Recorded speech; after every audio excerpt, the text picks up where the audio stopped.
नमस्कार दोस्तों, स्वागत है आप सभी का उत्कर्ष क्लासेज के इस ऑनलाइन चैनल पर। दोस्तों, आरंभ करते हैं आज हमारा नियमित बिंदु संधि, और जिसमें संधि का दूसरा प्रकार शुरू होने वाला है। दोस्तों, कौन सा?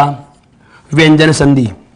कौन सा आरंभ करेंगे दोस्तों? आज व्यंजन संधि की हम बात करेंगे। अब इस बिंदु को समझने से, इस बिंदु को आरंभ करने से पहले दो तीन बातें हमें जाननी है दोस्तों। बहुत अच्छे से सुनना इस बात को। क्या कि व्यंजन संधि से ठीक पहले हमने पढ़ा कौन सा? स्वर संधि, जिसकी हमने पिछली कक्षाओं में वार्ता की है, विचार साझा किए दोस्तों। और इसके बाद हम पढ़ेंगे कौन सा? विसर्ग संधि। इसके बाद हम कौन सी पढ़ेंगे? विसर्ग संधि।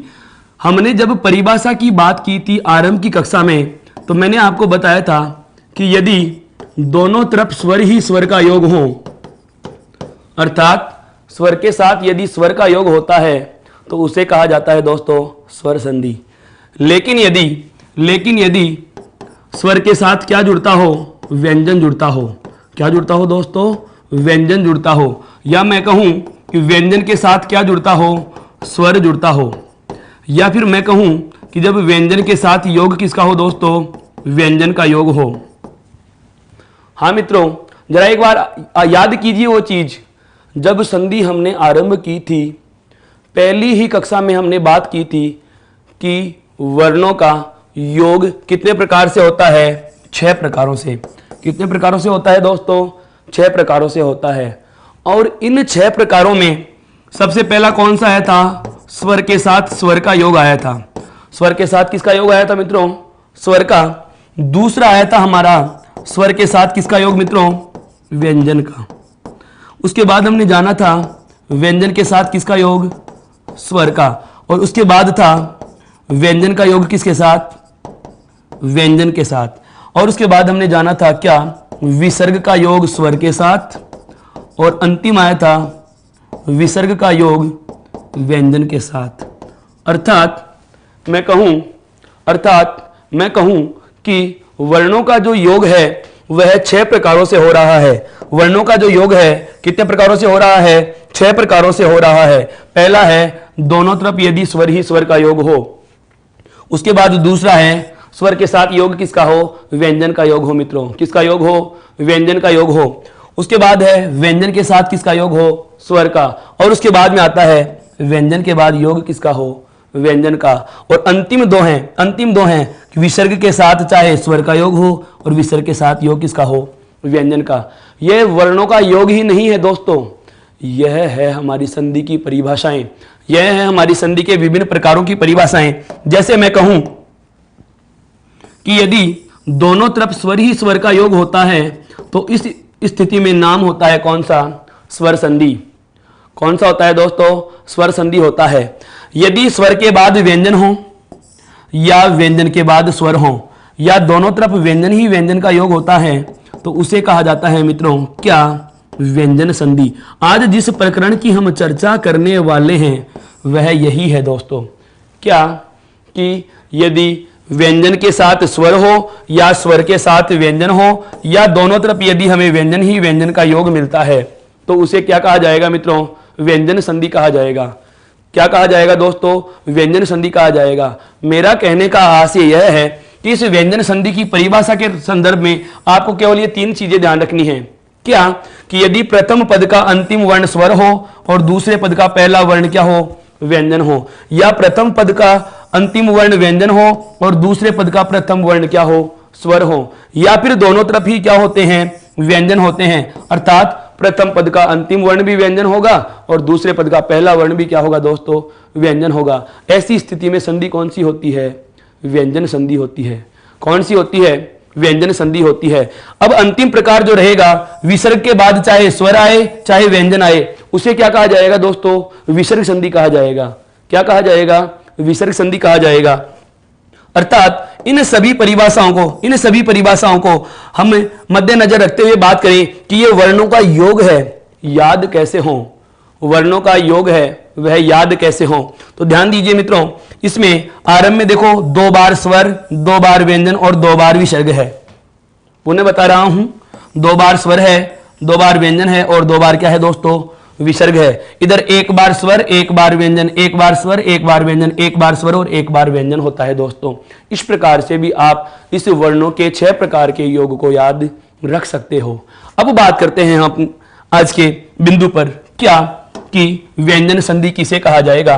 तो अपने ध्यान में आज का टॉपिक डालिए, संधि का दूसरा प्रकार, जिसका नाम है मित्रों क्या, व्यंजन संधि। नाम क्या है मित्रों, व्यंजन संधि। सबसे पहले बात आती है क्या, इसकी परिभाषा क्या होगी। तो ध्यान दें, स्वर के साथ क्या हो, व्यंजन हो, या व्यंजन के साथ क्या हो, स्वर हो, या फिर व्यंजन के साथ क्या हो, व्यंजन हो। ऐसी स्थिति हमें जहां भी मिलती है उसे हम कहेंगे व्यंजन संधि कहेंगे। क्या कहेंगे दोस्तों, व्यंजन संधि कहेंगे। अर्थात शब्द से परिभाषा बोल रहा हूं, जरा ध्यान से सुनना। आपका उद्देश्य दोस्तों केवल मैसेज करना नहीं रहना चाहिए। एक बार आप कीपैड पर अंगुलियों को विराम दे करके वाणी को सुनने का प्रयास कीजिए दोस्तों। क्या व्यंजन संधि की परिभाषा क्या होगी, व्यंजन संधि की परिभाषा क्या होगी, सुनना। यदि स्वर के साथ व्यंजन या व्यंजन के साथ स्वर या व्यंजन के साथ व्यंजन वर्ण का योग होता है तो उसे व्यंजन संधि कहते हैं दोस्तों। अब बात आती है, जिस प्रकार से हम स्वर संधि में 5 प्रकार पढ़े, हिंदी में स्वर संधि के कितने प्रकार पढ़े दोस्तों, 5 प्रकार पढ़े। मूल व्याकरण की बात करें तो 7 प्रकार होते हैं, जिसमें पररूप संधि और पूर्व रूप संधि और आती है। लेकिन हिंदी व्याकरण की बात की जाए तो हिंदी व्याकरण में स्वर संधि के कितने भेद हैं दोस्तों, 5। दीर्घ, गुण, वृद्धि, यण और अयादि। इसके बाद में आती है बात किसकी, व्यंजन संधि की, कि हमें परिभाषा पता चल चुकी है कि व्यंजन संधि किसे कहते हैं। इस परिभाषा के साथ साथ आपको बता दूं कि मूल व्याकरण में इस व्यंजन संधि के कुछ प्रकार होते हैं। जैसे मैं बात करना चाहूं, सघोष की संधि, अनुस्वार की संधि, च आगम की संधि, सम उपसर्ग की संधियां, तय दय की संधियां, नकार की संधियां। लेकिन बात आती है क्या, हिंदी में इस व्यंजन संधि के कुछ प्रकार होते हैं या नहीं। तो मित्रों सबसे पहले याद रखना, हिंदी में व्यंजन संधि के कोई प्रकार नहीं होते। हिंदी में व्यंजन संधि के दोस्तों कोई प्रकार नहीं होते। फिर हमारे बात आती है क्या कि सर इस हिंदी में व्यंजन संधि के कोई प्रकार नहीं है, तो इसके इतने सारे जो प्रकार मूल व्याकरण में बने हुए हैं उन्हें कैसे हम समाधान की तरफ लेकर चलेंगे। तो दोस्तों ध्यान रखना, इसमें कुछ नियम चला करते हैं दोस्तों। क्या पढ़ेंगे हम, इसके कुछ नियम पढ़ेंगे। कई किताबों में हमें नियम मिलते हैं कि व्यंजन संधि में 5 नियम है, कोई किताब कह देती है 18 नियम है, कोई किताब कह देती है 15 नियम है, कोई किताब कह देती है 20 नियम है। दोस्तों 5, 15, 20, 25 से हमें कोई मतलब नहीं है। हमें यह है कि इस व्यंजन संधि के सभी योग आप जितने नियमों में समाहित कर सको उतने ही नियम हम मान लेंगे। और इन नियमों में लगभग बात की जाए तो हम कुल 24 नियमों के आसपास चर्चा करेंगे। कुल 24 नियमों के आसपास चर्चा करेंगे, जिसमें हर छोटे से छोटा नियम आपके सामने मैं रख दूंगा। हर छोटे से छोटा नियम भी आपके सामने रख दूंगा। कुछ एक नियमों के उपनियम भी होंगे, उन पर भी हम वार्ता करने वाले हैं दोस्तों। लेकिन इस नियम में या व्यंजन संधि के संपूर्ण 24 नियमों में हम बात करेंगे तो कुछ पारिभाषिक शब्दों का मैं प्रयोग करने वाला हूं दोस्तों। कुछ पारिभाषिक शब्दों का मैं प्रयोग करने वाला हूं दोस्तों।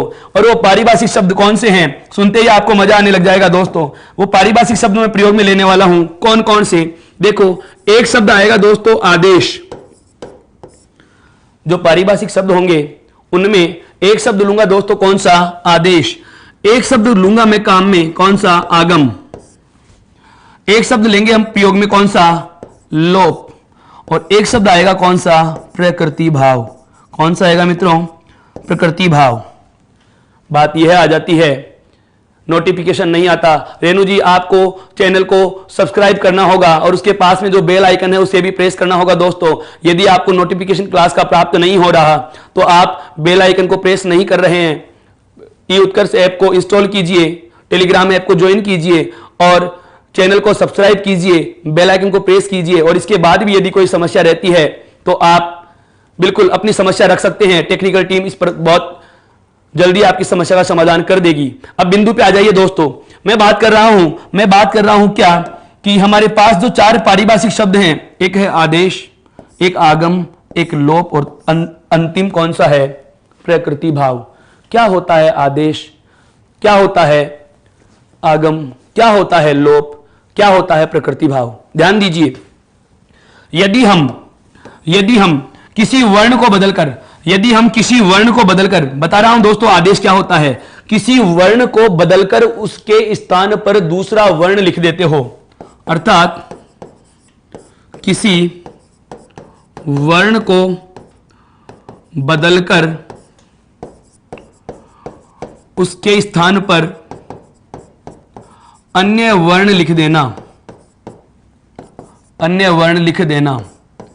किसी वर्ण को बदलकर उसके स्थान पर दूसरा वर्ण लिख देना। विद्या के लिए आलय होता है, विद्यालय, बिल्कुल संप्रदान कारक तत्पुरुष समास है। अभी हम समास की बात नहीं कर रहे हैं दोस्तों, एक बार आप बिंदु से संबंधित बातें कीजिए, बिंदु पर ध्यान दीजिए दोस्तों। इस प्रकार से आप आगे चल रहे हैं तो इस बिंदु से आपका वास्ता नहीं रहेगा, और परीक्षा में इस प्रकार के प्रश्नों का यदि सामना हो गया तो आप बिल्कुल सफलता प्राप्त करनी है दोस्तों। हमें मजा आ जाना चाहिए इस चैनल का बहुत अच्छे से। क्या कि आदेश का मतलब क्या होता है? किसी वर्ण को बदलकर उसके स्थान पर दूसरा वर्ण यदि आप लिख देते हो, किसी वर्ण को बदलकर उसी के स्थान पर यदि दूसरा वर्ण लिख देते हो दोस्तों, तो यह प्रक्रिया किस नाम से जानी जाएगी? आदेश के नाम से जानी जाएगी। दोस्तों ये कोई किताब में आपको नहीं मिलने वाली चीजें, आपको ये चीजें किसी किताब में नहीं मिलने वाली हैं। ये केवल और केवल आपके नियमों में हम शब्द काम में लेते हैं। इन शब्दों का मतलब क्या होता है वह चीज बताऊंगा दोस्तों, अगला आता है क्या? आगम। आगम का मतलब होता है नया वर्ण लिख देना, अभी इनको मैं उदाहरण से भी समझाने वाला हूं दोस्तों।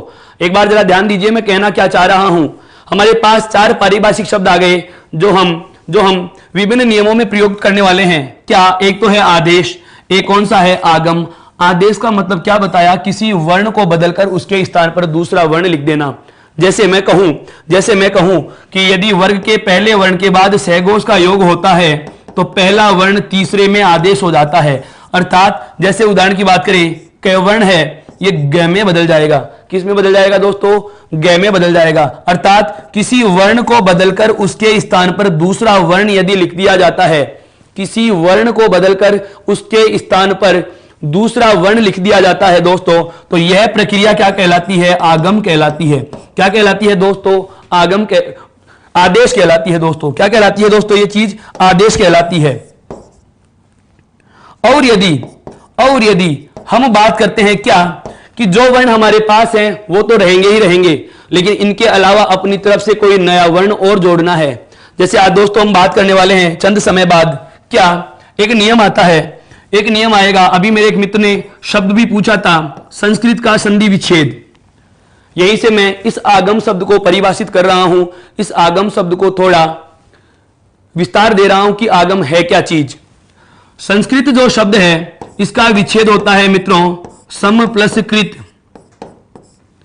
संस्कृत जो शब्द होता है दोस्तों इसका विच्छेद होता है सम प्लस कृत। और नियम के अनुसार बात की जाए क्या कि इसका विकार कैसे होगा, तो ध्यान दें संस्कृत में 2 पद हैं इधर, एक तो है से और एक है स्वर रहित मैं वर्ण, और उसके बाद में है दोस्तों क्री, और क्री के बाद में लिखा हुआ है तय वर्ण। नियम क्या है? पहले एक बार नियम सुनिए। यह क्लास रोजाना ही के समय 9 बजे आरंभ होती है दोस्तों। आप जुड़ जाइए मेरे साथ, बिंदु पे आ जाइए। आप आपसी वार्तालाप चैनल पर कर रहे हैं, आपका ध्यान भंग हो रहा है, आप नियमित जुड़ नहीं पा रहे, इस सेशन का मजा नहीं आने वाला दोस्तों। स्वर संधि से उदाहरण कम आते हैं, मैं फिर बोल देता हूं। व्यंजन संधि में संधि का प्रकार नहीं पूछता दोस्तों, नियम पूछता है, और नियमों में यह चीज आपको जाननी है। ये पारिभाषिक शब्द बहुत महत्वपूर्ण है दोस्तों, आदेश, आगम, लोप और प्रकृति भाव क्या चीज है अभी लिखने वाला हूं, सुनिए।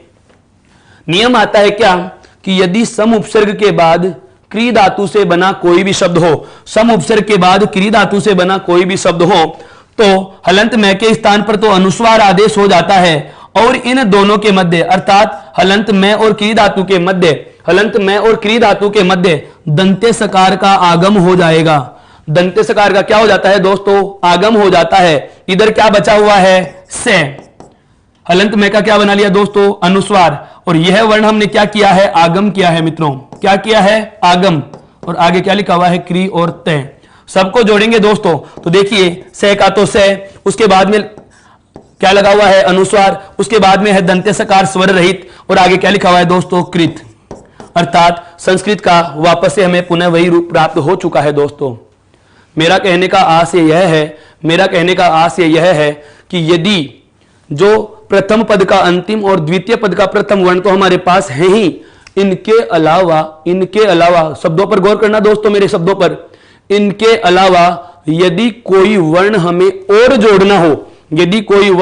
और जोड़ना हो, तो उसे क्या कहा जाएगा, आगम कहा जाएगा। क्या कहा जाएगा दोस्तों, आगम कहा जाएगा।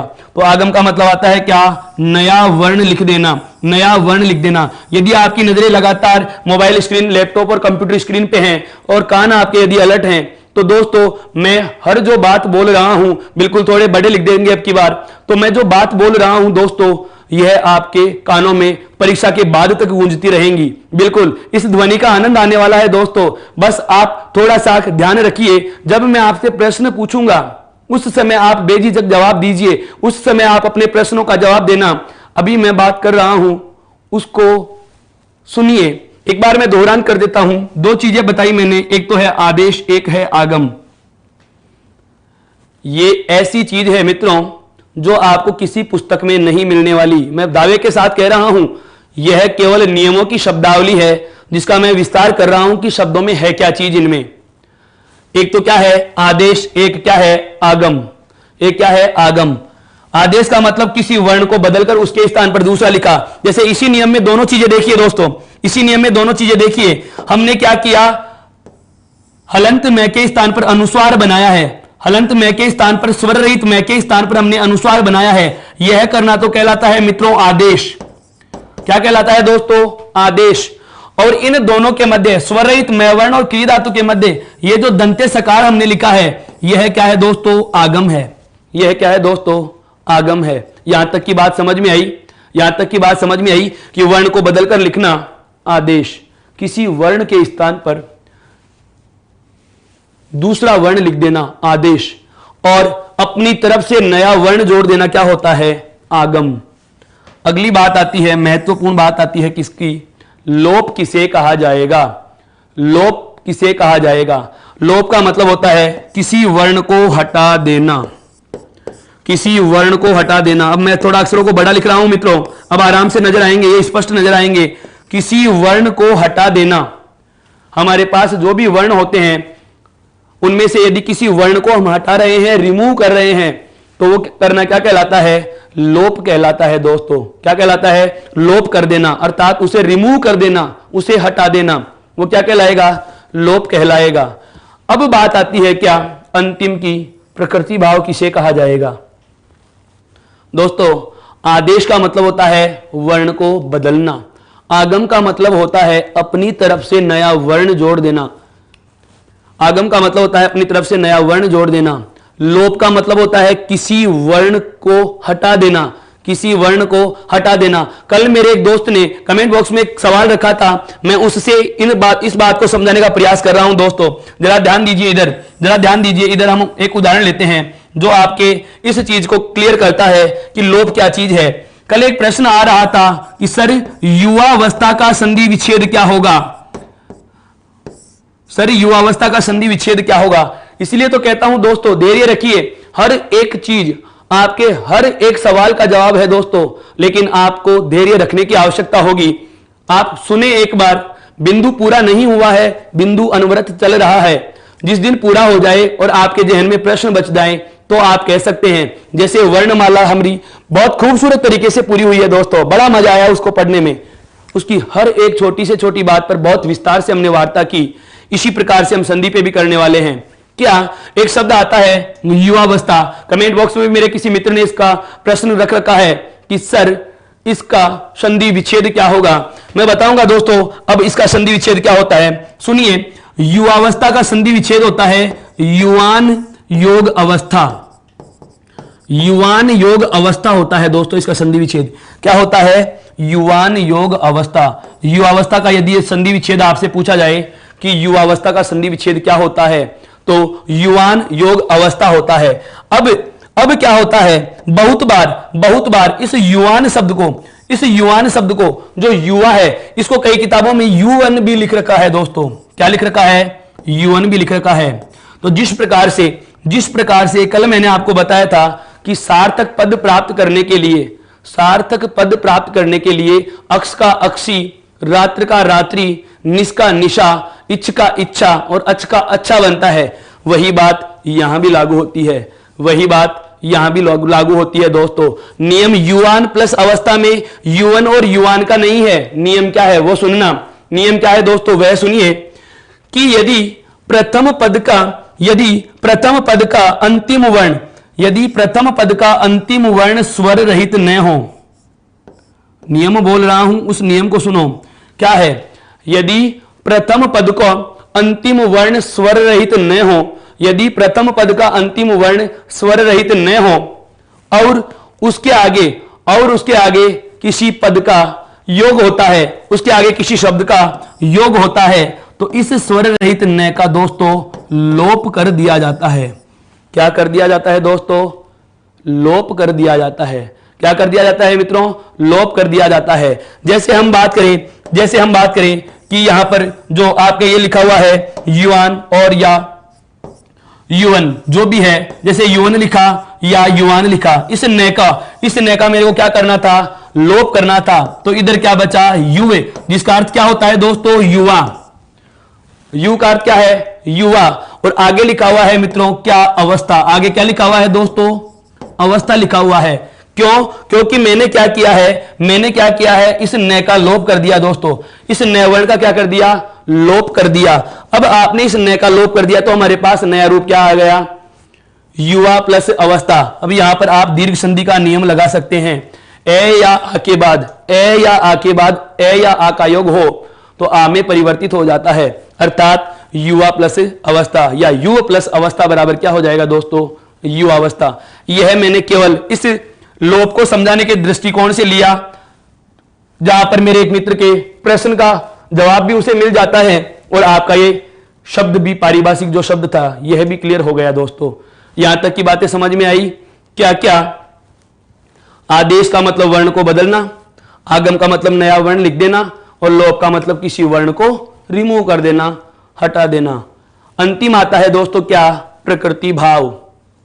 यदि किसी वर्ण को बदल कर लिख रहे हैं तो आदेश, नया लिख रहे हैं तो आगम, हटा रहे हैं तो लोप, और यदि उपरोक्त कोई बदलाव न हो, न तो आप आदेश करो, न आगम करो और न लोप करो, न आदेश करो, न आगम करो और न लोप करो, ऐसी स्थिति में क्या होता है दोस्तों? प्रकृति भाव होता है। क्या होता है दोस्तों? प्रकृति भाव होता है। और प्रकृति भाव की संधि केवल और केवल एक विसर्ग संधि का नियम आएगा दोस्तों। कौन सी संधि में आता है? विसर्ग संधि में एक नियम पढ़ेंगे दोस्तों। नियम क्या है जरा ध्यान दीजिए।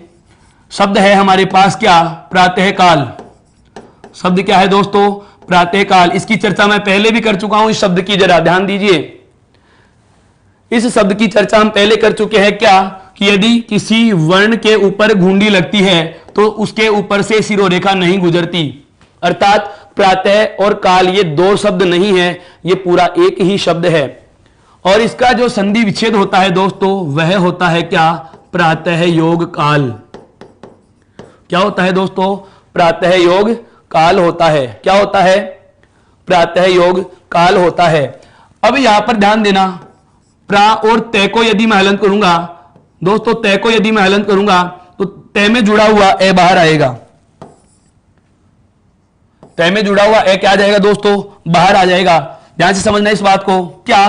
प्रा और प्रा के बाद जैसे ही तय को स्वर रहित किया तो तय में जुड़ा हुआ दोस्तों क्या आ जाएगा? ए बाहर आ जाएगा। और विसर्ग कहां जुड़ा हुआ है मित्रों? ए पर। विसर्ग कहां जुड़ा हुआ है? ए पर। और आगे क्या जुड़ा हुआ है? काल। आगे क्या जुड़ा हुआ है दोस्तों? काल जुड़ा हुआ है। बहुत ज्यादा महत्वपूर्ण बात आने वाली है अब आपके सामने दोस्तों। क्या? कि यदि ए के साथ विसर्ग हो या आ के साथ विसर्ग हो नियम को सुनना अचंभित कर देने वाला नियम है। एकमात्र ऐसा नियम पूरी संधि के नियमों में एकमात्र ऐसा नियम जो संधि में होने के बावजूद भी बदलाव नहीं होता। जबकि मैंने बहुत बार आपको बताया है कि दो वर्णों के योग से बदलाव होगा तो ही संधि होगी। एकमात्र ऐसा नियम है कि वर्ण जुड़ रहे हैं, बदलाव होगा भी नहीं, फिर भी संधि में पढ़ना पड़ रहा है। दोस्तों, एकमात्र नियम है प्रकृति भाव संधि का। क्या नियम क्या है? ए या आ के साथ विसर्ग हो और उसका योग कै, खे, पे और फे वर्ण में किसी के भी साथ होता है तो वहां प्रकृति भाव की संधि होती है। अर्थात जैसा है वैसा ही लिख दीजिए, न तो आपको आदेश करना है, अर्थात इनमें कोई बदलाव नहीं करेंगे, न आपको आगम करना है, अर्थात इनके मध्य कुछ हमें लिखना भी नहीं है। सर रोज इसी टाइम चलेगी क्लास? बिल्कुल राजू सिंह जी, हमारी कक्षा का समय यही होता है। हिंदी की कक्षा 9 बजे ही आरंभ होती है दोस्तों, 9 बजे ही आरंभ होती है। इसका आप नोटिफिकेशन भी प्राप्त कर सकते हैं। बिल्कुल हमारे उत्कर्ष चैनल को सब्सक्राइब कीजिए और बेल आइकन को प्रेस कीजिए। दोस्तों, अगले दिन की कक्षाओं का शेड्यूल रात को लगभग 10:30 से 11 के मध्य आपके मोबाइल के नोटिफिकेशन में प्राप्त हो जाएगा। दोस्तों, आप सुबह उठते ही प्राप्त कर सकते हैं पूरी कक्षाओं का टाइम टेबल, समय सारणी कि आज कौन कौन सी कक्षाएं कितने कितने बजे होंगी। दोस्तों, यह काम आपको करना होगा।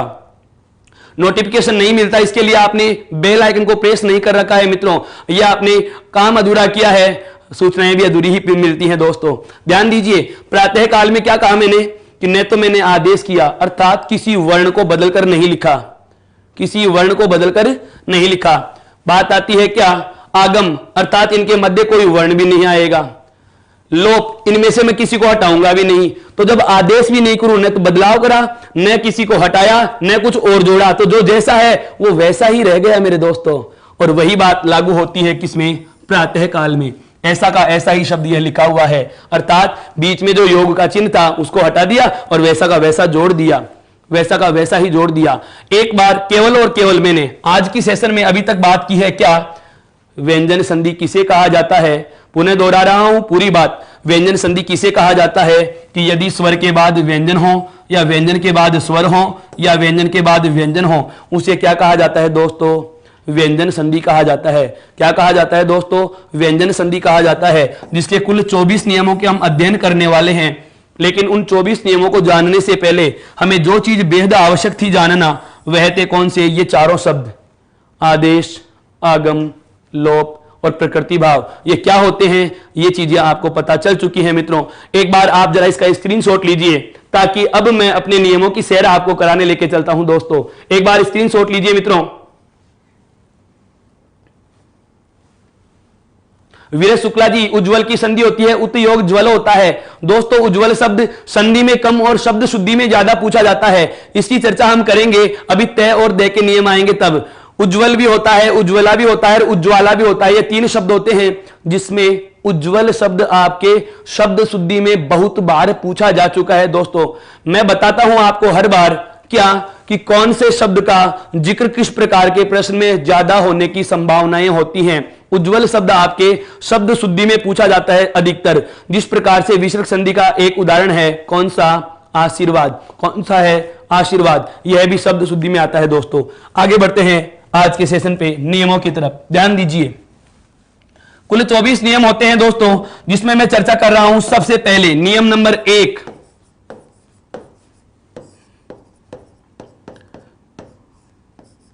अब ध्यान दें एक बार, आप लेखन को आराम दें, मैं सब चीजें बताऊंगा दोस्तों कि पीडीएफ कहां से प्राप्त करनी है, नोटिफिकेशन कैसे आएगा।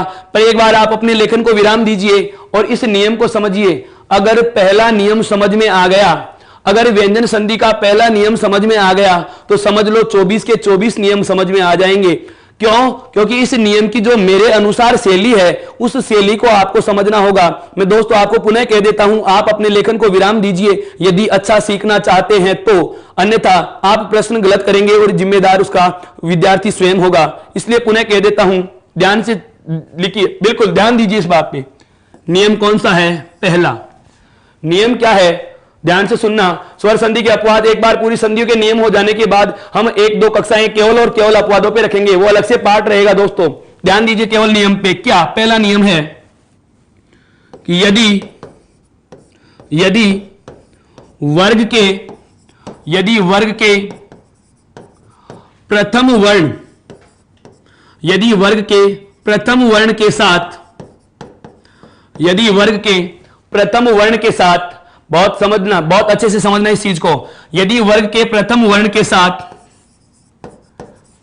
किसी सघोष वर्ण का, किसी सघोष वर्ण का, किसी सघोष वर्ण का योग हो, किसी सघोष वर्ण का योग हो। अब यहां पर मैं एक अपवाद हटा रहा हूं, ध्यान से सुनना, बहुत महत्वपूर्ण बात आ गई है। क्या? पांचवा छोड़कर। कौन सा दोस्तों? पांचवा छोड़कर। यदि वर्ग के प्रथम वर्ण के साथ किसी सघोष वर्ण का योग हो, और वह भी कौन सा? पांचवा छोड़कर। वह भी कौन सा? पांचवा छोड़कर। तो प्रथम वर्ण, तो प्रथम वर्ण अपने ही वर्ग के, तो प्रथम वर्ण अपने ही वर्ग के तृतीय वर्ण में आदेश हो जाता है। तृतीय वर्ण में आदेश हो जाता है। बहुत अलग चीज बता दी है दोस्तों कि तृतीय वर्ण में आदेश हो जाता है। कैसे हो जाता है सर? यही तो समझना है, यही तो समझना है, ध्यान से समझिए। उत्तरायण का उत्तर प्लस अयन होता है दोस्तों, अभी चर्चा करेंगे इन चीजों पे बहुत अच्छे से। ये अपवाद है, न का आने होने वाले। हम व्यंजन संधि के नियम नंबर 24 में और 23 में न से संबंधित नियम पढ़ेंगे दोस्तों। आप धैर्य रखिए, आप धैर्य रखिए, बहुत अच्छे से सारी चीजें क्लियर करने वाला हूं। एक साथ सभी चीजें नहीं बताई जा सकती। या तो आप अभी इन नियमों पे ही चर्चा कर लीजिए, या आप अपनी आपसी वार्तालाप ही कर लीजिए दोस्तों। मैं पुनः कह देता हूं, आप लगातार चैनल के साथ बने हुए हैं और बहुत अच्छा आपको ज्ञान है, बहुत अच्छा आपने पढ़ रखा है दोस्तों, और मुझे खुशी है कि आपकी मेहनत बहुत अच्छी है। और इसका ज्यादा मजा कब आएगा? जब आप इस चीज से जुड़ेंगे। हो सकता है आपको दो चीजें और नई सीखने को मिल जाए मेरे साथियों। एक बार ध्यान देना, यहां पर इतना बड़ा नियम लिख दिया मैंने, पर इतना बड़ा नियम याद थोड़ी ना करना है। इस पूरे नियम को एक लाइन में लिखना है हमें।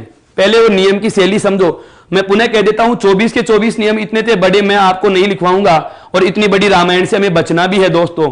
क्या है? सुनिए, नियम क्या कह रहा है कि यदि वर्ग का कौन सा वर्ण हो? प्रथम वर्ण। वर्ग का कौन सा है दोस्तों? प्रथम वर्ण। मैं इधर लिखते चल रहा हूं, वर्ग का प्रथम वर्ण के साथ किसी सघोष वर्ण का योग हो। किसका योग हो रहा है दोस्तों? सघोष वर्ण का योग हो रहा है। सघोष कौन से होते हैं? प्रत्येक वर्ग का तीसरा, चौथा, पांचवा। य, रे, ले, वे और है। इसके साथ साथ सभी स्वर, इसके साथ साथ सभी स्वर भी क्या होते हैं दोस्तों? इसके साथ साथ सभी स्वर भी क्या होते हैं? सघोष होते हैं। क्या होते हैं दोस्तों? सघोष होते हैं।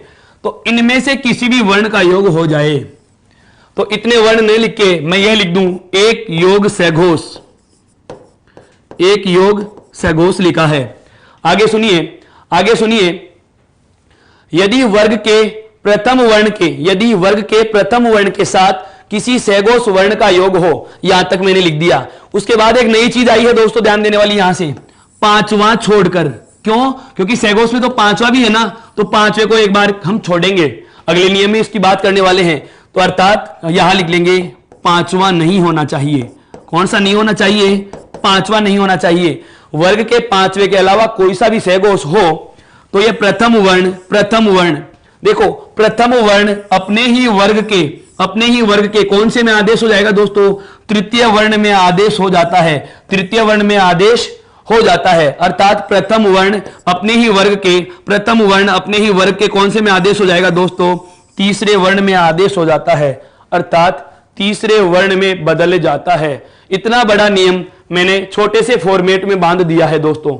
यह देखिए, इसको नियम क्या कह रहा था, अब सुनिए कि यदि वर्ग के प्रथम वर्ण के साथ किसी सघोष का योग हो पांचवे के अलावा, पांचवे के अलावा, तो प्रथम वर्ण अपने ही वर्ग के, अपने ही वर्ग के कौन से में बदल जाता है दोस्तों?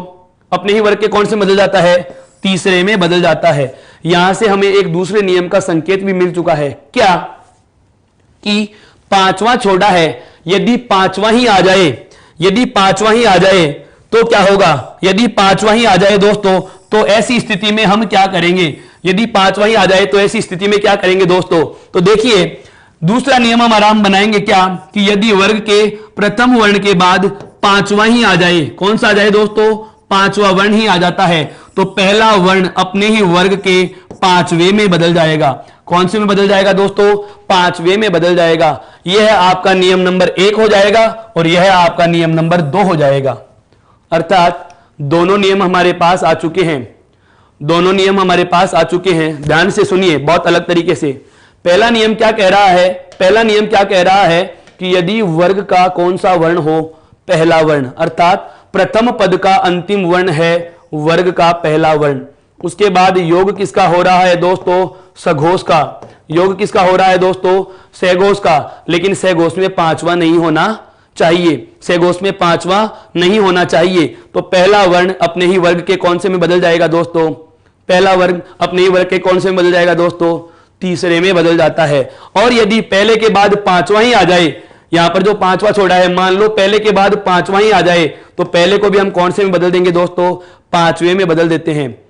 कौन से बदल देते हैं, पांचवे में बदल देते हैं। अब बात करते हैं इसके कुछ उदाहरणों की। पहला नियम हमने क्या लिखा कि यदि वर्ग के प्रथम वर्ण के बाद किसी सघोष वर्ण का योग हो पांचवे के अलावा, तो पहला वर्ण अपने ही वर्ग के कौन से में बदलता है, तीसरे में बदल जाता है। जैसे मैं एक शब्द ले रहा हूं दोस्तों, जैसे मैं एक शब्द ले रहा हूं, शब्द है सदाचार, शब्द है दोस्तों जैसे सदाचार।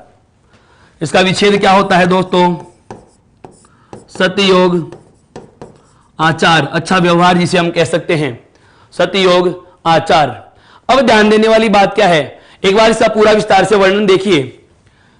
मुझे चाहिए पहले पद का अंतिम वर्ण और दूसरे पद का प्रथम वर्ण।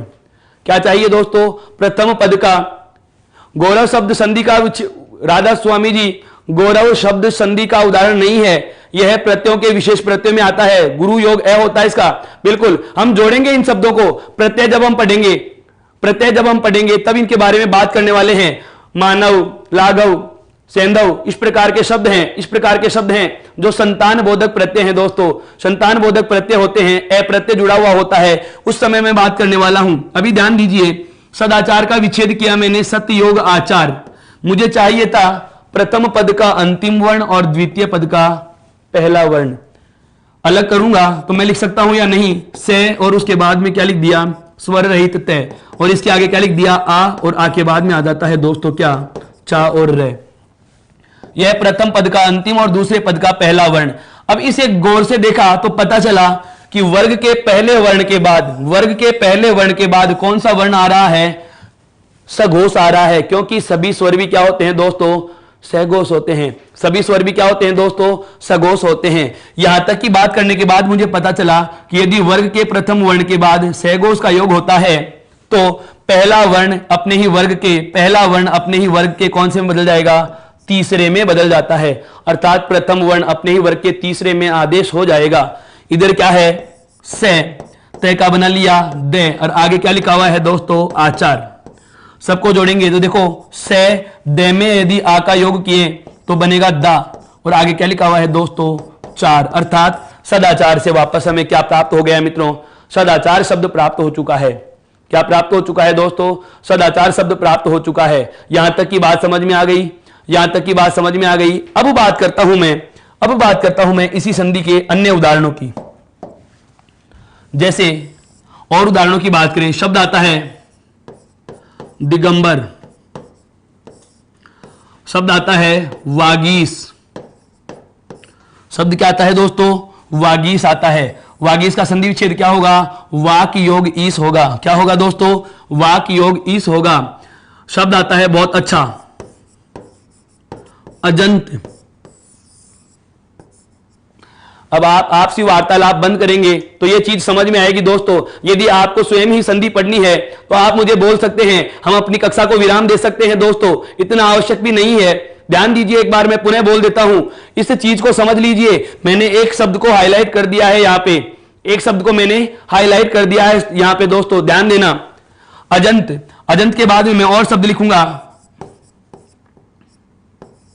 अब्द। फिर एक शब्द लिखूंगा, अब्ज। फिर मैं शब्द लिखूंगा जैसे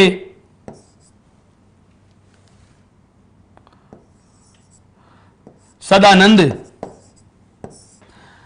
सदानंद दोस्तों शब्द आता है जैसे, बहुत अच्छा शब्द लिखने वाला हूं दोस्तों, सदवंश, सदवंश। यहां पर दय हलंती ही है, यहां दय हलंती ही है, ध्यान रहे। एक शब्द आता है दोस्तों भगवद गीता, एक और शब्द आता है मित्रों भगवद भक्ति, भगवद भक्ति। अब बात करते हैं जो मैंने आपके सामने हाईलाइट किए हैं उन शब्दों की और इस शब्द की।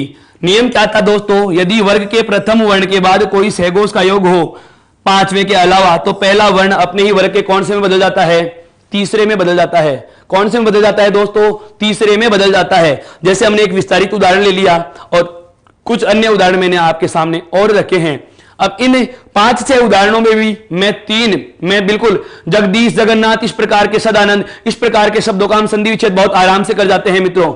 बहुत महत्वपूर्ण है, बहुत अच्छी बात है कि आप शब्दों को समझ पा रहे हैं दोस्तों, बहुत अच्छे से समझ पा रहे हैं। मैंने इन 3 शब्दों को रेखांकित किया है, इसकी वजह जानिए। एक बार पहले इसका स्क्रीनशॉट लीजिए मित्रों, ताकि मैं बात को आगे बढ़ा सकूं। अब जो हमारे जो 3 शब्द हैं, मैं उनकी चर्चा कर रहा हूं दोस्तों, मैं उनकी चर्चा कर रहा हूं क्या, कि ये कहना क्या चाह रहे हैं ये तीनों शब्द। ध्यान दे एक बार जरा। शब्द है मेरे पास पहला कौन सा, अजंत।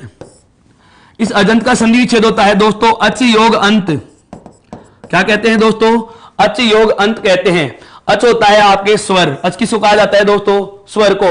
अर्थात यदि किसी वर्ण के अंत में स्वर जुड़ा हुआ है तो उसे कहा जाता है अजंत। यह चीज समझ में आ चुकी। इसके बाद में मैंने 2 शब्द और रेखांकित किए हैं दोस्तों। एक तो है कौन सा, अब्द, और एक कौन सा है, अब्ज। इन दोनों शब्दों में बहुत ज्यादा महत्वपूर्ण बात आपको याद रखने की है। क्या, इस शब्द का संधि विच्छेद होता है अपयोग दय, और इसका संधि विच्छेद होगा दोस्तों क्या, अपयोग जय। क्या होगा, अपयोग जय। अब दैवर्ण और जयवर्ण यदि किसी भी शब्द के अंत में जुड़े हुए हों तो दै जो शब्द है यहां वर्ण है वो अर्थ देता है क्या, देने वाला। कौन सा अर्थ देता है दोस्तों, देने वाला। कौन सा अर्थ देता है, देने वाला। और जय जो वर्ण है इसका अर्थ निकलता है दोस्तों जन्म लेने वाला। अर्थ क्या निकलता है दोस्तों, जन्म लेने वाला। यहां तक की बात आपको समझनी है क्या, कि अब्द में अब के बाद में क्या लिखा हुआ है, दे। दे का अर्थ क्या होता है, देने वाला।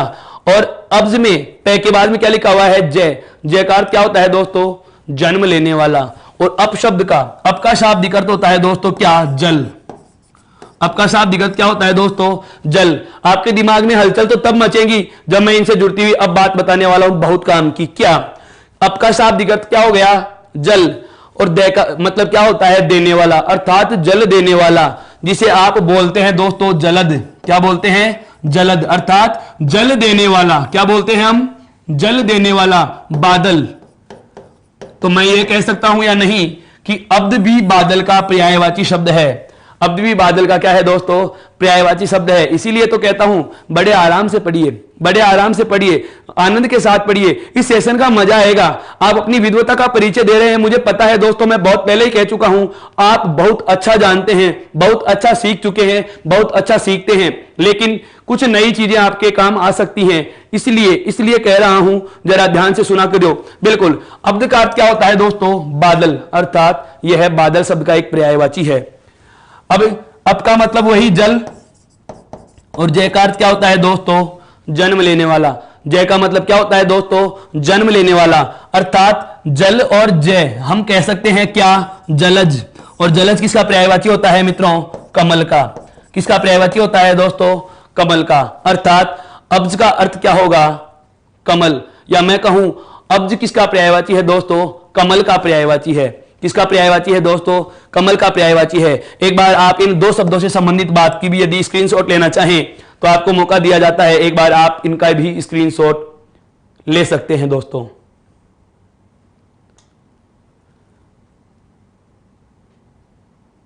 अब इससे जुड़ी अब पहले नियम में हमने क्या जाना दोस्तों, अब पहले नियम में हमने क्या जाना है, एक बार जरा सुनना।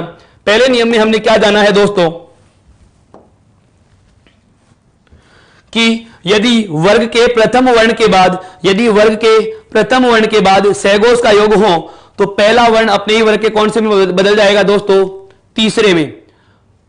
कौन से में बदल जाएगा दोस्तों, तीसरे में बदल जाता है। अब बात आती है नियम नंबर 2 की। अब बात आती है दोस्तों नियम नंबर 2 की। नियम नंबर 2 क्या है, सुनना।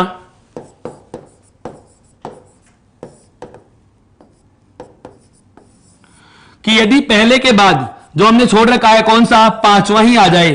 पहले में पांचवे के अलावा योग किया तो मान लीजिए यदि पांचवा ही आ जाए तो क्या करेंगे, तो पहले वर्ण को भी हम कौन से में बदल देंगे, अपने ही वर्ग के पांचवे में बदल जाएगा।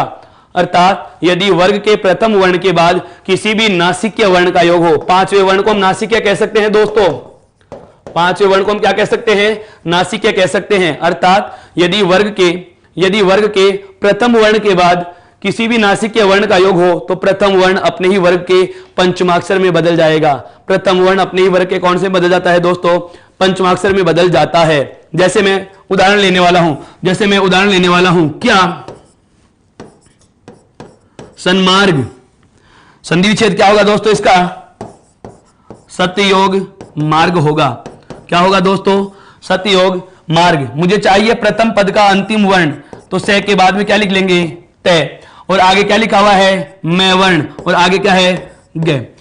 देखिए यहां पर प्रथम वर्ण के बाद तय वर्ग का पहला वर्ण है तय, और उसके बाद में कौन सा वर्ण आ गया दोस्तों, पांचवा वर्ण आ गया, नासिक्य वर्ण आ गया। और जब भी ऐसी स्थिति हमें मिलती है क्या, कि यदि वर्ग के प्रथम वर्ण के बाद पंचमाक्षर का योग हो या नासिक्य वर्ण का योग हो तो पहला वर्ण अपने ही वर्ग के पांचवे में बदल जाता है। तय के स्थान पर क्या बन जाएगा मित्रों, न। इधर क्या बचा पड़ा है, से, और आगे क्या है दोस्तों, मार्ग। आगे क्या है दोस्तों, मार्ग है। सबको जोड़ लेंगे तो देखिए से, न वर्ण जो स्वर रहित है, खड़ी पाई का वर्ण है, खड़ी पाई हटा के आधा लिख दिया, और आगे क्या लिखा हुआ है दोस्तों, मार्ग। अर्थात सन्मार्ग बन चुका है। क्या बन चुका, सन्मार्ग बन चुका। अब बात आती है इसी प्रकार के अन्य उदाहरणों की। जैसे बहुत ज्यादा लोक प्रचलित उदाहरण है क्या, वांग्मय, वाक योग मय दोस्तों। जैसे मैं बात करूं जगन माता, जगत योग माता। एक शब्द और आता है दोस्तों, जगन मोहिनी,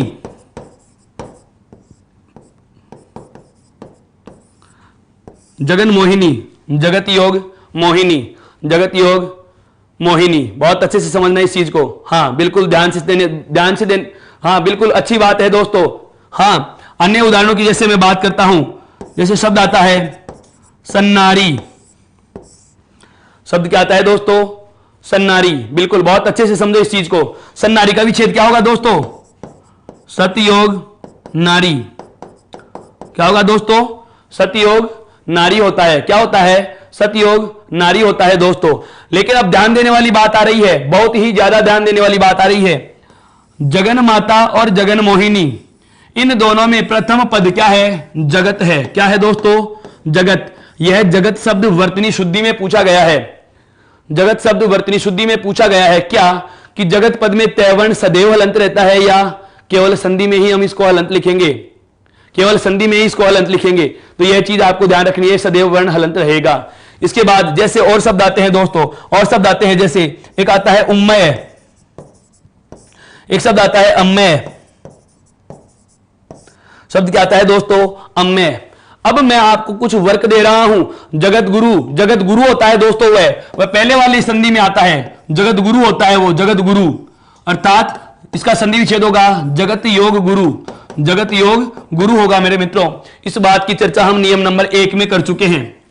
इस शब्द के नियम की बात हम कर चुके हैं नियम पहले में। दूसरा नियम हमने क्या जाना, कि यदि वर्ग के पहले वर्ण के बाद नासिक्य का योग हो तो पहला वर्ण अपने ही वर्ग के कौन से में बदल जाएगा दोस्तों, तीसरे में बदल जाता है। कौन से में बदल जाता है दोस्तों, तीसरे में बदल जाता है। यहां तक की बात समझ में आई, यहां तक की बात समझ में आई दोस्तों। एक बार आप इसका स्क्रीनशॉट लीजिए। अब ध्यान देना, मैं आपके सामने कुछ शब्द लिख रहा हूं। मैं आपके सामने 3 शब्द लिखूंगा और वो 3 शब्द क्या है दोस्तों, यहां से आपके बिल्कुल ज्ञान का परीक्षण अब आरंभ होता है। ध्यान देना, अब आपके ज्ञान का परीक्षण आरंभ हो रहा है मेरे मित्रों। मैं शब्द लिख रहा हूं, क्या क्या। पहला शब्द मैंने लिख दिया वाघरी। पहला शब्द मैंने लिखा है वाघरी। दूसरा शब्द मैं फिर से लिख रहा हूं दोस्तों कग्गज। और तीसरा शब्द मैं लिख रहा हूं दोस्तों क्या, युद्ध। ये 3 शब्द हैं दोस्तों, ये 3 शब्द हैं दोस्तों। कौन कौन सा, वाघरी, कग्गज और युद्ध। एक मेरे मित्र कह रहे हैं कि सर एक बात दोहरान करें। ध्यान दीजिए दोस्तों, आज हमने बात की है कौन सी संधि की, व्यंजन संधि की। किसे कहा जाता है कि यदि स्वर के बाद व्यंजन, व्यंजन के बाद स्वर या व्यंजन के बाद व्यंजन वर्ण का योग हो तो उसे व्यंजन संधि कहा जाता है दोस्तों। क्या कहा जाता है दोस्तों, व्यंजन संधि कहा जाता है। उसके बाद हमने 4 शब्दों को जाना है जो पारिभाषिक थे, आदेश, आगम और लोप और प्रकृति भाव। और उसके बाद हम नियम आरंभ कर चुके थे। पहला नियम हमने जाना क्या, कि यदि वर्ग के प्रथम वर्ण के बाद किसी भी सैगोस वर्ण का योग हो 5वें के अलावा, तो पहला वर्ण अपने ही वर्ग के तीसरे में बदल जाता है। और यदि 5वां आ जाता है तो पहले वर्ण को 5वें में बदल देंगे। यहां तक की बात करने के बाद मैंने आपके सामने 3 शब्द रख दिए हैं दोस्तों, मैंने आपके सामने 3 शब्द रख दिए हैं। अब आप इसका कमेंट बॉक्स में जवाब दे देना। साथ में कोशिश हो सके तो नियम भी लिखने का प्रयास करें मेरे मित्रों। बिल्कुल ध्यान से समझना, आप अपनी आपसी वार्तालाप से बाज नहीं आओगे दोस्तों जब तक आप इस चीज को वास्तव में एकाग्रचित होके आनंद नहीं लोगे, इसका मजा नहीं आने वाला दोस्तों। इसीलिए कह रहा हूं ये 3 शब्द आप लोगों के लिए हैं। आप इनका कमेंट बॉक्स में अपना रिप्लाई रख देना, नियम भी रख देना। इसकी बात करेंगे अगले वाले एपिसोड में, कल आज ही के समय रात 9 बजे। तब तक के लिए बहुत बहुत धन्यवाद। आपको उत्कर्ष परिवार की ओर से शुभ रात्रि। अभी तक भी आपने यदि चैनल को लाइक और सब्सक्राइब नहीं किया है तो वह कीजिए, टेलीग्राम ऐप को ज्वाइन कीजिए, ये उत्कर्ष ऐप को इंस्टॉल कीजिए दोस्तों, और मुझे विदा दीजिए। बहुत बहुत धन्यवाद। Click on the subscribe button to subscribe to our channel. Press the bell icon on the YouTube app and never miss another update. Download eUtkarsh app from Google Play Store. eUtkarsh app is one-stop solution for your competitive exam preparation with lots of unique and amazing features like create your own custom test, add YouTube videos in app library, add web reference link for quick revision, make your own custom flashcards. For each chapter, you can give online test and analyze your performance. So download eUtkarsh app now.